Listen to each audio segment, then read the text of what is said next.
PathMonk is the intelligent tool for website lead generation. With increasing online competition, over 98% of website visitors don't convert.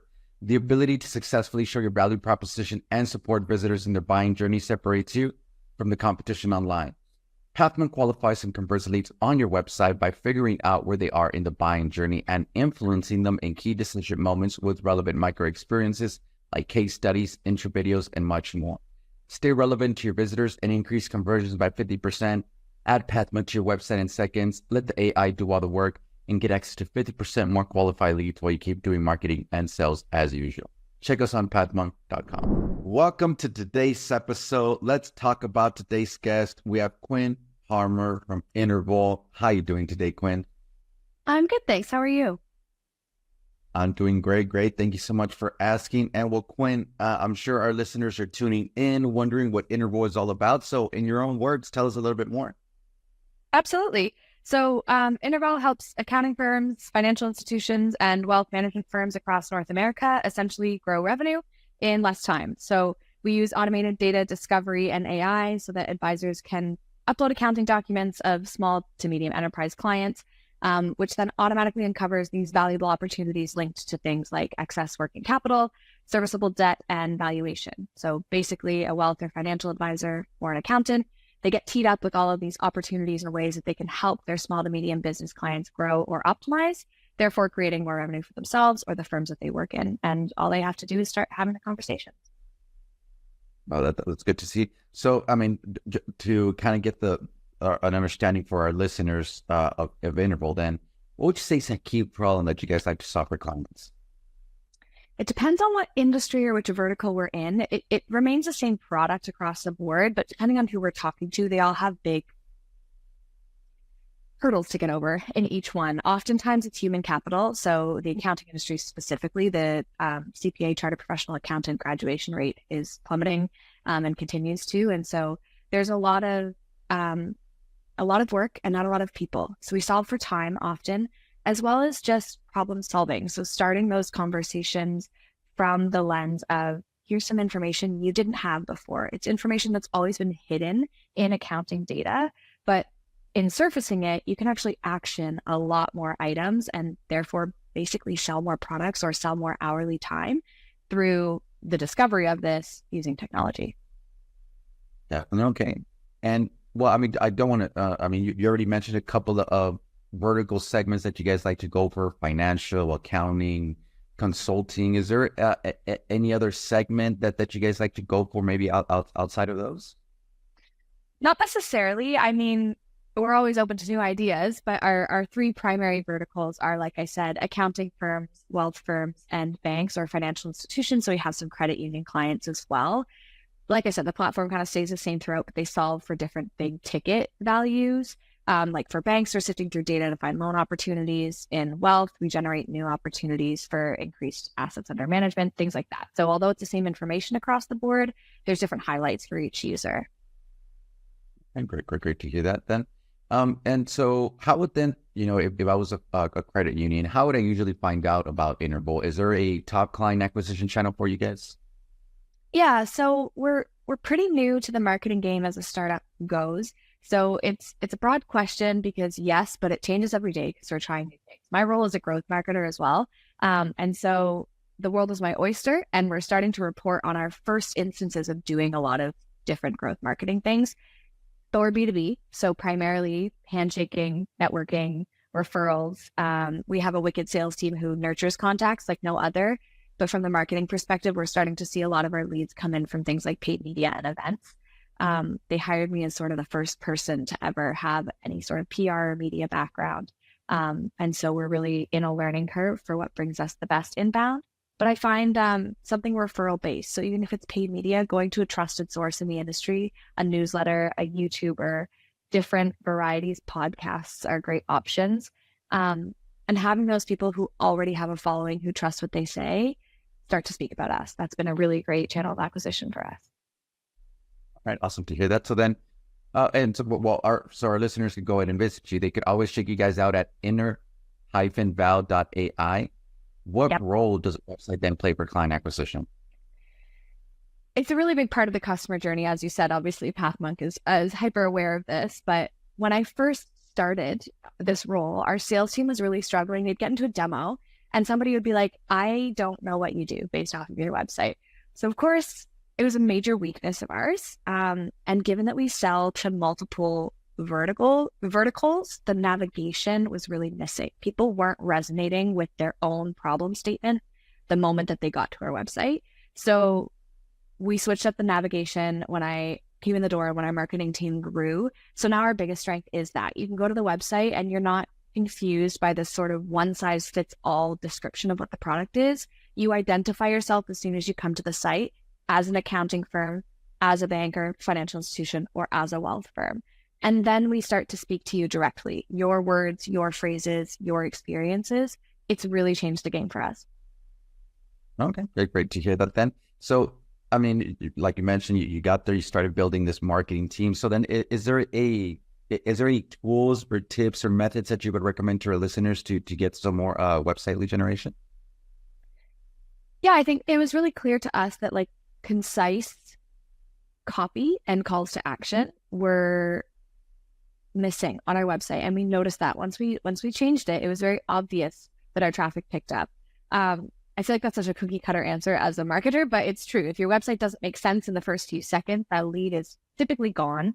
I personally pay close attention to what's above the fold. So before you scroll, and try to think like, if I knew nothing about what I'm looking at right now, can I learn in 30 seconds? And if not, at least learn, then be interested. It's not working correctly. So if your website can make sense to someone who knows nothing about it, then I think you're doing it right. Yeah, very interesting knowledge there for our listeners. And well, let's switch then gears a little bit, Quinn, and let's talk about you as a leader, you being the growth marketer there for interVal. What are some key tasks you'd like to focus on your day-to-day work? Well, there's only two of us on the marketing team, so everything. Like I said, my focus has really been on field marketing and bringing qualified leads to our sales team. So we pivoted recently as a company from entirely outbound to majority inbound. I would say we have some network referrals that are still coming in, but it's mostly marketing. Paid media and events have been my main focus. So things like sponsorship, ads, thought leadership, anything that can give us credibility and put us in front of the right ideal customer profile. I always say that I have a leg up because I used to be a freelance journalist in the business and entrepreneurship space. So I used to sit on the other side of those emails. So I feel like I have a good rapport with journalists and a good idea of how to reach out, and earned media really, it's a wonderful tool in marketing. Comes with obviously content generation. Paid media doesn't write itself, even if you wish it did. And then really importantly, reporting on what's working and what's not working. As a growth marketer, the whole mindset is, you can do something wild and out there and something the company's never done before, but prove your return on investment, prove whether or not you got enough deals to at least break even, if not do something better than that, so that you don't repeat mistakes and so that you can focus on things that are already doing really well. Okay, great day there for you. And so then how do you stay up to date then with all the news, trends, strategies in the marketing world? Is there a preferred channel that you like to go with? Yeah. So, I mean, LinkedIn, if you work in B2B sales or marketing, you kind of have to live there. It's helpful to follow not just people in your own industry, but people outside of it, because I think sometimes you can get into a little bit of a tunnel vision and just see ideas from people who are all looking at the same people as you. So I've gotten some of my best ideas from people who are in direct-to-consumer marketing or who are not even in marketing at all. It's really good to get inspired from different walks of life. I also really lean on community. So especially in the startup world, like I said, there's two of us on the team. There's only two people to bounce your ideas off of. And sometimes neither of you have good ideas, or neither of you know the answer to a question. You can't turn to anyone else on your team for that answer. So I'm actually part of an online growth marketing. It's a course, but they also host a community called Grow Class, founded by a woman in Toronto. And it has changed my marketing career, not only because it's given me ideas and I have people to turn to, but it's like a little team. It's your board of directors, it's your proofreaders, it's your idea makers. And it's all people who are in the same boat. People, we call ourselves solo marketers. We're in a small team. We don't have, 25 people to lean on. We don't have a graphic designer. We just open up Slack and you go, I think this thing I made is really ugly. Can someone please tell me if you're in graphic design? Like, what can I do? It's made a huge difference in thinking outside the box. So yeah, Grow Class or just communities in general, co-working communities, finding other people who know what you're doing and know how to help you solve your problems is really, really helpful. Some great there, some knowledge there for our listeners. I think that's some great advice. Thank you so much for sharing with us, Quinn. And let's jump into our next section then here, Quinn, which is our rapid fire question rounds. Are you ready for them? Yeah, give it to me. All right. First off then, Quinn, what is the last book that you read? It's called The Story of Us by Catherine Hernandez. She's a Torontonian author. It was fascinating. It's from the point of view of a fetus, which sounds crazy, and it kind of is. It was at first I was like, this is so weird. But yeah, the mother is pregnant and the storyteller is the baby inside the mother's belly. Again, it sounds weirder than it is. I would recommend it. It was a good book. All right, there for our listeners and myself to take a look at it. Next up, then, Quinn, is if there be no boundaries in technology, what would be that one thing that you want to have fixed for your role as a marketer today? Ooh. I wish SEO could be more automated. There's a lot of automation that exists, but you also just have to have such an extensive amount of knowledge to get it, what I would consider like 100% right. And time. It's a heavy lift, especially if you're doing some sort of audit. You don't have an active SEO plan and you're trying to put one together. I wish I could just press a little button and that could happen for me because it's a lot of work. Definitely. Okay, great. Thank you so much for giving us that. Then, so is there one repetitive task that you could automate? What would that be? Posting on social media. We're like halfway there with the tools that we can use to make it all like quicker. You can obviously use AI to write and to design you can even obviously schedule posts, but it's a job that just doesn't get enough credit. I think a lot of people think you're like, oh, you just post on social media. And it's like, it's incredibly time consuming. Yeah. And I just wish from front to back, I could automate it. I get that there's automation in place already, but like just tell someone what to do and it would do it. But that's just an employee at this point. Well, hopefully somebody's listening to this. I'll make that happen. Yeah. Awesome. And then, lastly, I mean, you have experience already, right? Also as a podcast host, marketer, everything in one. But what is that one piece of advice, Quinn, that you would give yourself if you were to restart your journey as a marketer? I would say stay connected to people who want to learn with you and to learn from you, and dismantle the thought that your interactions with other people are transactional.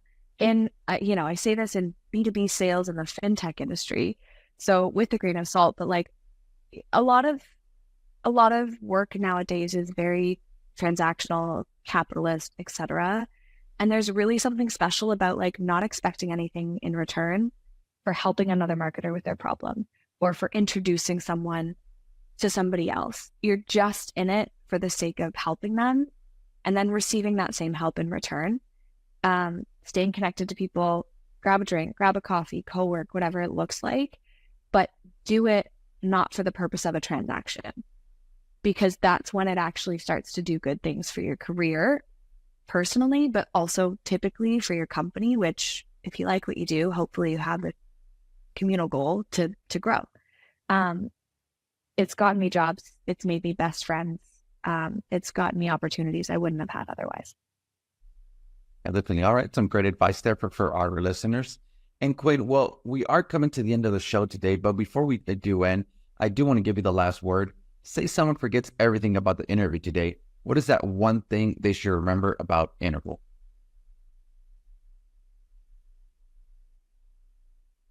Great question. One thing they should remember about interVal. The goal is growth for everyone. We don't just sell to enterprise. We don't sell to the small, medium business. We sell to people who have a collective goal that everybody wins. All right. Interesting there. And to our listeners, you can always check them out at inter-val.ai. Quinn, thank you so much for being on with us today. To our listeners, thank you so much for tuning in. And I'm looking forward to our next episode at Path Monk Presents. Thanks a lot, Quinn. Thank you.